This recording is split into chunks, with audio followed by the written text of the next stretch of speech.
ये भी आपने देख लिया कि शहीद अरशद शरीफ साहब क्या बता रहे हैं कि भारत और इसराइल से फंडिंग इमरान खान को जा रही है। ये सिर्फ यहाँ पर ख़त्म नहीं होता, काफ़ी मुकदमे इमरान खान के खिलाफ अभी खुले ही नहीं हैं, अभी शुरुआत ही नहीं हुई है। जब ये प्राइम मिनिस्टर था 2018 में आया तो पहला काम क्या किया, पहला चक्का क्या मारा इसने? इस शख्स ने इकॉनमी को तबाह करने के लिए जो अरबों रुपए के लोन थे, लोगों के कर्जे थे, वो माफ़ किए। ये अभी आपने पिछले 2.5-3 साल में कहीं ये बात नहीं सुनी होगी कि इमरान खान ने लोगों के कर्जे माफ़ किए, और वो कितनी हैवी रकम लेकर माफ़ किए गए, किन किन लोगों के माफ़ किए गए। ये एक और पेंडोरा बॉक्स है जो अभी तक नहीं खुला। आपको मैं एक थोड़ी वीडियो दिखा रहा हूँ, वो वीडियो भी किसकी दिखा रहा हूँ आपको? शहीद अरशद शरीफ की दिखा रहा हूँ। ये जो बहरूपिया शख्स जिसने इस मुल्क की इकॉनमी को तबाह किया, इस मुल्क की नौजवान नस्ल को तबाह किया, इस मुल्क के नौजवान नस्ल को गालम गलोच पे ले आया, इंतशार पे ले आया, तशद्दुद पे ले आया, सिर्फ अपने ज़ाती अना के सिलसिले में। और फिर मैं कह रहा हूँ कि ये शख्स हमारे ऊपर थोपा गया है। ये कोई इत्तेफाक नहीं कि एक शख्स जिस पे इंटरनेशनली इस पे काम हो रहा है, और इंटरनेशनली लॉबिंग फर्म्स हायर की गई हैं, और वो हायर इसलिए की गई हैं जिनको पाकिस्तानी पैसा जा रहा है कि आप इस मुल्क को किस तरीके से ख़राब कर सकते हैं। सियासतदान एक दूसरे को बुरा कहते रहते हैं, एक सियासतदान दूसरे सियासतदान को बुरा कहता रहता है, एक पॉलिटिकल पार्टी दूसरे पॉलिटिकल पार्टी को बुरा कहती रहती है। पूरी दुनिया में होता है, कोई नई बात नहीं है। आप देख रहा होगा कि हमारे मुल्क में कौन से ऐसे अशखास हैं जिनकी वाकई में हर पाकिस्तानी इज्जत करता है, हर पाकिस्तानी उनको इज्जत की निगाह से देखता है। हकीम सईद का नाम आपने सुना होगा, मरहूम का। पाकिस्तान का कौन सा शख्स है जो हकीम सईद को बुरा कह सकता है? हकीम सईद साहब मरहूम ने एक किताब लिखी, उस किताब को सिर्फ मैं एक पेज आपके सामने चला रहा हूँ। तो आपने देख लिया, डॉक्टर इस्तार अहमद साहब निहायती काबिल एहतराम पाकिस्तान की शख्सियत समझे जाते हैं, और आज से 25-30 साल पहले का ये उनका इंटरव्यू। उस वक्त उन्होंने क्या कहा था कि एक साजिश रची जा रही है। कहाँ से साजिश रची जा रही है? फिर उन्होंने जिक्र किया कि ये इसराइल से साजिश रची जा रही है। अब मैं एक और बात बताऊँ, इस वक्त पूरी दुनिया में सबसे बड़ा मसला क्या है? पूरी दुनिया में इस वक्त जो हॉट करंट टॉपिक क्या है, वो है फ़लस्तीन और इसराइल। इसराइल ने जिस तरीके से बर्बरियत फ़लस्तीन पे उन गरीब मिस्कीन मुसलमानों के ख़िलाफ़ लगा के रखी है, दुनिया में कौन से इनकारी है? अब यूरोप कंट्रीज़ और बाकी कंट्रीज़ वेस्ट भी जो है वो फ़लस्तीन को रियासत मानने के लिए तैयार है। अब इसराइल ने पहला बयान, मैं समझता हूं कि पिछले 25-30 साल में पाकिस्तान के खिलाफ दिया, जो पहला बयान वो इमरान खान के अरेस्ट होने के बाद दिया। अब वो इसराइल जिसने ह्यूमन राइट्स की वायलेशन के रिकॉर्ड तोड़ दिए, मासूम बच्चे वहाँ शहीद हो रहे हैं, ख़वातीन शहीद हो रही हैं, जो वहाँ पे लोग पूरी नस्ल कुशी हो रही है फ़लस्तीनियों की, मुसलमानों की, वो हमें बोल रहा है कि जी हमने ह्यूमन राइट्स की वायलेशन कर रहे हैं इमरान खान के अरेस्ट पे। अब आप देख रहे हैं कि इमरान खान के अरेस्ट होने पे बिल्ली थैले से बाहर आ गई। उनकी अपनी प्रोडक्ट थी इसराइल की, और उन्होंने इमरान खान के लिए out of the way first time in the history openly Israel जो है वो इमरान खान के लिए बात कर रहा है और पाकिस्तान के खिलाफ बात कर रहा है, बिकॉज कि वो इमरान खान उनकी अपनी एक प्रोडक्ट है।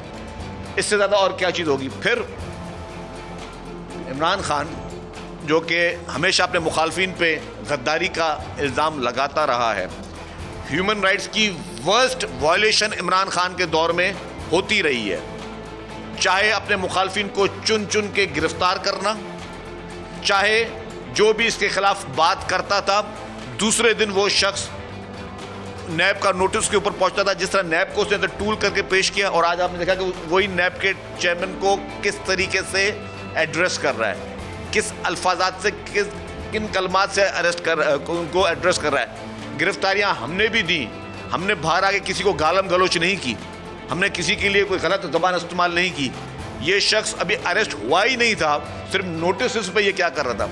ये शख्स जो इस मुल्क के इदारों पे हमले कर रहा है, वो कहता है कि जी गद्दार हैं, वो हमारे इदारों को गद्दार कह रहा है, वो सियासतदानों को गद्दार कह रहा है। पाकिस्तान का इस सदी में सबसे ज़्यादा मैं समझता हूँ अगर फिलैंथ्रोपिस्ट में किसी शख्स को जाना जाता है, कोई नाम है, तो वो है मौलाना अब्दुल सत्तार ईदी साहब का नाम।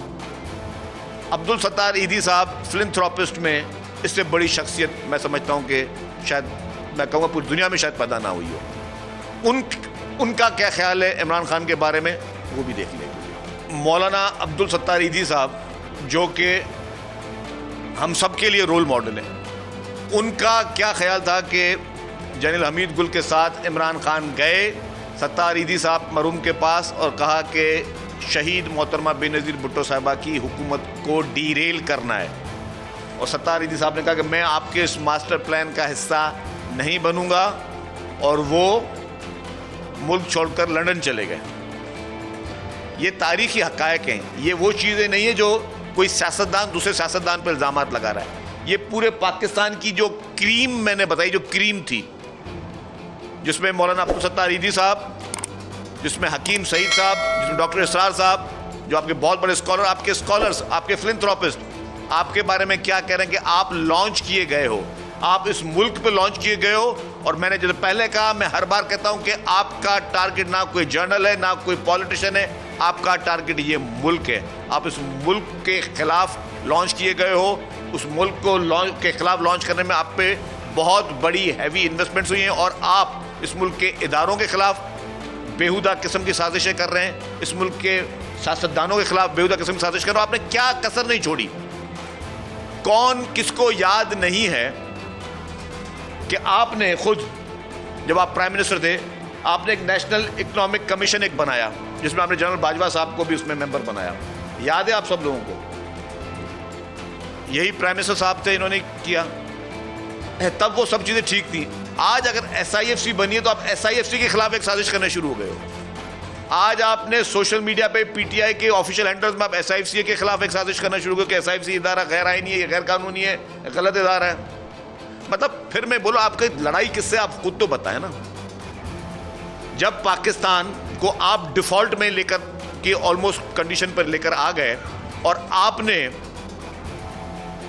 जिस तरीके से मरहूम अरशद शरीफ ने कहा कि आप लोगों के कर्ज माफ़ किए, जो कि आपकी जागीर नहीं था वो कर्ज माफ़ करना, आपका प्रोरोगेटिव नहीं थे कि आप लोगों के कर्ज माफ़ करें। आपने गैर आईनी, गैर कानूनी तौर पे किए हैं। इसका हिसाब अभी आपने देना है, वो नैब के ज़रिए भी देना है, FIA के ज़रिए भी देना है। जिन जिन लोगों से आपने हैवी किक बैक्स लिए हैं वो सब आपने हिसाब किताब देना है। लेकिन आपने इकॉनमी को वहाँ पर धचका दिया। फिर जब आपका इक़्तिदार जा रहा था, आपने IMF को ख़त लिखे, वो ख़त मेरे पास पड़े हुए हैं। आपने इंटरनेशनली जिस तरह मलाइन करने की कोशिश की, फिर आपके ख़जाने के वज़ीर जो है आपस में कह रहे हैं कि जी हाँ, IMF को हम ख़त लिखेंगे कि जी इसलिए नहीं करना चाहिए। तो आप चाह क्या रहे हो? आप ये चाह रहे हो कि पाकिस्तान डिफ़ॉल्ट में जाए, पाकिस्तान में लोग आपस में लड़ाई करना शुरू कर दें, लोग आपस में डिवाइड होना शुरू कर दें, लोग इदारों के ख़िलाफ़ जो है वो आप एक नफ़रत अंगेज़ मुहिम में चला रहे हो। आप पाकिस्तान के हर हिस्से के ख़िलाफ़ आप नफ़रत अंगेज़ मुहिम चला रहे हो। आप माजी में मौलाना फजलुर रहमान साहब के लिए क्या कहते रहे, आप माजी में महमूद खान अचकज़ई साहब के लिए क्या कहते रहे। आज आपको ज़रूरत पड़ी तो आपने आज उनसे भी हाथ मिलाने के लिए तैयार हो गए, जिनको आप किन घटिया कलमात से आप उनको एड्रेस करते थे। आज आप उनको भी जो है अपने मकसद के लिए इस्तेमाल करने की कोशिश कर रहे हैं। आप इस मुल्क में अनारकी फैलाने की कोशिश कर रहे हैं। आप चाह रहे हैं कि इदारों को ब्लैकमेल किया जाए कि हाँ, अगर आपको जेल से निकाल कर वापस इक़्तिदार की कुर्सी पे बिठा दिया जाए और आपको मनमानी करने दी जाए कि आप अपनी मर्जी से बोझदार जैसे चीफ मिनिस्टर लेके आएँ, जो कि आपकी मर्जी से सूबा चलाएं, जिस सूबे में आप एक भी तरक्याती काम पंजाब में नहीं बता सकते। आप चाहते हैं कि वो गोगी साहिबा वापस आ जाएं, जो आपकी बेगम साहिबा के साथ मिलकर फिर वो जो ट्रांसफ़र पोस्टिंग और जो पंजाब में पूरा एक कहानी शुरू हुई हो, वो आपको आज़ादी दे दी जाए ताकि मादर पिदर आज़ाद हो। आप ये चाहते हो कि दुनिया भर के ममालिक जो हैं वो आपको फंडिंग करें, पाकिस्तान के दुश्मन ममालिक भी आपको फंडिंग करें और आप मनमानी कर सकें। आप चाहते हैं कि इलेक्शन कमीशन ऑफ पाकिस्तान जिसका सरबरा आप लगाएं और आप खुद कहें कि वो अच्छा आदमी है, लेकिन अगर वो आपकी डिक्टेशन पे ना चले तो आप उसके खिलाफ उसको मलाइन करना शुरू कर दें। आप चाहते हैं कि मुल्क के हर इदारे को आप यरगमाल बनाएं, आप गन पॉइंट पे अपने लिए इस्तेमाल करें मुल्क के हर इदारे को, और आप कभी उन्हीं इदारों के सरबराहों को अपने सर का ताज बनाएं, और फिर उन्हीं सरबराहों को जब वो आपके कहने पे चलने के लिए तैयार ना हो तो फिर आप उनका मीडिया ट्रायल करें, उनके खिलाफ गालब गलूच और सोशल मीडिया पे कैंपेन शुरू करें कि एक शख्स जेल में बैठ के मुल्क के खिलाफ साजिशें कर रहा है, मुल्क के इदारों के खिलाफ साजिशें कर रहा है, ऐसे शख्स को अलाउ नहीं होना चाहिए। तो इस सब चीज़ों की भरपूर तौर पर हम मजम्मत करते हैं, और मैं कौम के नौजवानों को बताना चाहता हूँ कि जो लोग आपको गलत राह पे लेके जाना चाहते हैं वो आपके मौसिन नहीं हो सकते। जो आपको अपने इदारों के खिलाफ जहर अंगेज, नफरत अंगेज झूठ फैलाने जा रहे हैं, ये आपके साथ मुखलिस नहीं हो सकते। Thank you.